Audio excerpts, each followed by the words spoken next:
তুমি যদি আমার আগে মরে যাও তাহলে আমি তোমার স্বামী নবী মুহাম্মদ বলছি, আমি তোমাকে গোসল দেওয়াবো আর আমি তোমাকে কাফন পরাবো।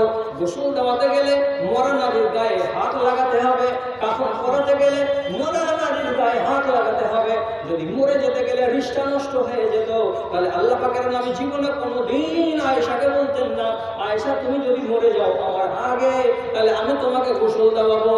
এটা আল্লাহ রাসূল আগেই বলে দিতেন না, এটা করা যাবে না। আজও মশলা আছে হানাফিদের, মরে যেতে গেলে আর তুমি হাত লাগাতে যাবে না। হিন্দুদের ভিতরে আছে কি সাত পাক যখন দেওয়া হবে ওইখানে একটা সিন্দুরের বইটা থাকে, এক চিমটি সিন্দুর তুলে এনে বেটি ছেলেটার কপালের মাঝখানে এই করে টেনে দিল, লাল বাতি জ্বলে গেল। আর এই বেটি ছেলের দিকে লোক করে লাভ হবে না, লাল বাতি জ্বলছে মানে কি সাবধান, এই মেয়ে লোক কাজ হয়ে গেছে, আর পাবি না লাল বাতি। এবার পুরুষটা যদি মরে যায় তো ওদের নিয়ম কি আছে, আঙনাতে যে তুলসীর গাছ লাগা থাকে, থাকে না থাকে না হিন্দু ভাইদের বাড়িতে আঙনাতে তুলসীর গাছ থাকে, তুলসীর গাছের তলায় নিয়ে এসে মরার লাশকে রাখবে, আর আবার ওই সিঁদুরের কইটাটা নিয়ে আসবে, আর নিয়ে এসে মরা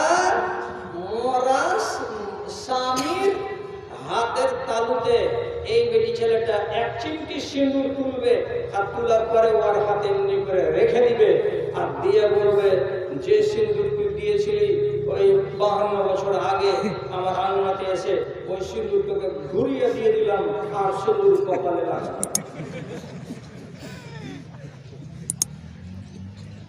আর সিঁদুর লাগাবে না কপালে। দেখুন যত যাওয়া বিধবা মেয়ে ছেলে আছে সাদা শাখাকে ভেঙে দিয়ে সিঁদুর কপালে লাগাবে না। কেন লাগাবে না? বলছে স্বামীকে ঘুরিয়ে দিয়ে দিচ্ছি, বাঙে নিয়ে চলে গেছে। এ তো গোটাই এইরকম মশলা লাগছে, দেখে গো ও আর ছুঁয়েও দেখবে না, ওই পুরুষটাকে ছুঁয়েও দেখবে না।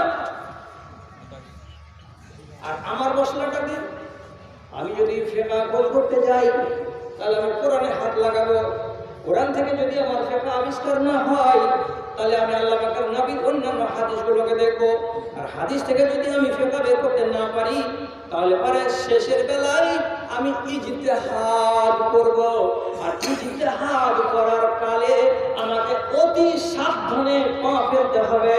আর এইরকম মশলাগুলো দুনিয়াতে কম আছে, অধিকাংশ মশলাই আল্লাহ পাকের নবীর হাদিস থেকে এবং আল্লাহর কোরআন থেকে বেরিয়ে যায়। আমাদের ভিতরে ওগুলো চলবে না। আমি উদাহরণ দিচ্ছি, হযরত উমর যেদিন খলিফা হলেন, তো খলিফা হওয়ার পরে